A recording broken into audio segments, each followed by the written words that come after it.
$100 a show, and I was like, well, that's some nice extra money, but I'm only doing the 6 shows and I'm quitting. So I had 3 more shows to do my next month, and that was about all I could schedule. Well, I had these bookings. I thought, well, $100 a show, I'll keep doing this. So I fit the bookings in any way I could in that second month, still working all those hours, rotating shift. I held 2 shows a week in my second month, and at the end of the month, I got a check for over $1,000. New consultants in our business that have bookings on their calendar and are making money are not walking away. And that's why it's so important to get new consultants off to a strong start. My recruiter did a really good job helping me get off to a strong start, getting me excited, helping me with how to get bookings on my calendar, with how to feel confident doing the show. Had I not had that strong start in that buffer month in my first month, I wouldn't be here today. That's what made me see that I could stay around. So when we don't do a good job getting consultants off to a good start, they're probably not staying with us. So that's one of the most important things when you sign someone up. And I think you'll walk away from here feeling really confident tomorrow with how to do that. So that was kind of my start with Pampered Chef and why I ended up staying, although I had no intentions when I signed up. But over the years, that the extra money was nice. But then I started seeing the potential. My director called, she invited me to go to conference. I was in less than 6 months when she invited me to go to conference. And I was like, a trip to Chicago with a bunch of girls? Sure, I'll go. Away from my work situation. So I really just went just to kind of have fun and see what it was all about. But I saw the bigger picture at conference.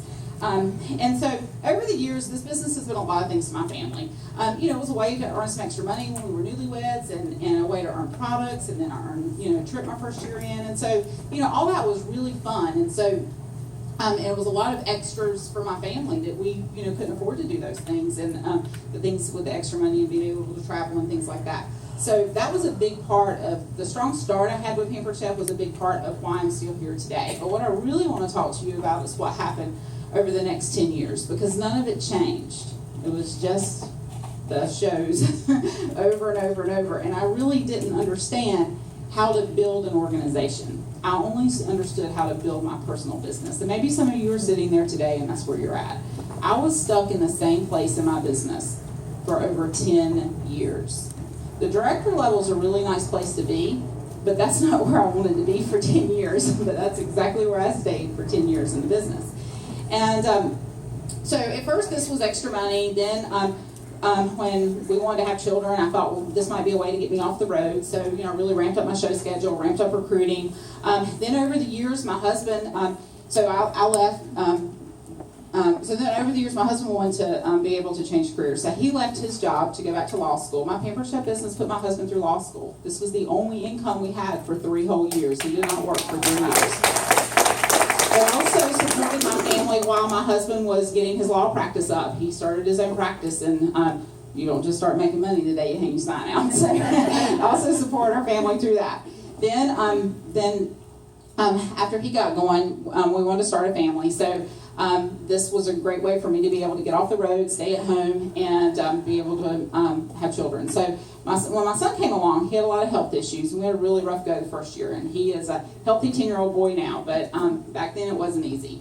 And I had really kicked my show schedule back and kicked my business back a lot that first year.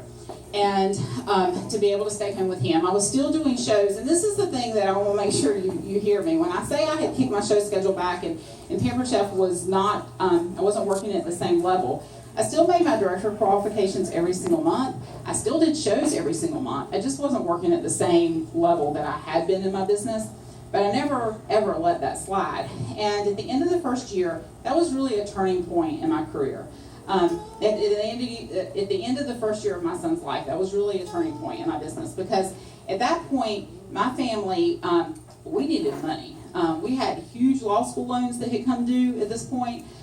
We had made a move, so that's always expensive. We had a tremendous amount of medical bills. So we just we were drowning. And so I really had to look at what I was going to do with my life. My husband had his practice going, was starting to, be able to bring income into our family. But what was I going to do? Was I going to do this little Pampered Chef thing for the rest of my life? Or was I going to go back to work? Or what was I going to do? And so at that point, I really had to make a career decision on what I was going to do with my life. And I had always said I wanted to be an executive with a company. I had always wanted to, build a team and be able to do all that. But none of that was ever happening.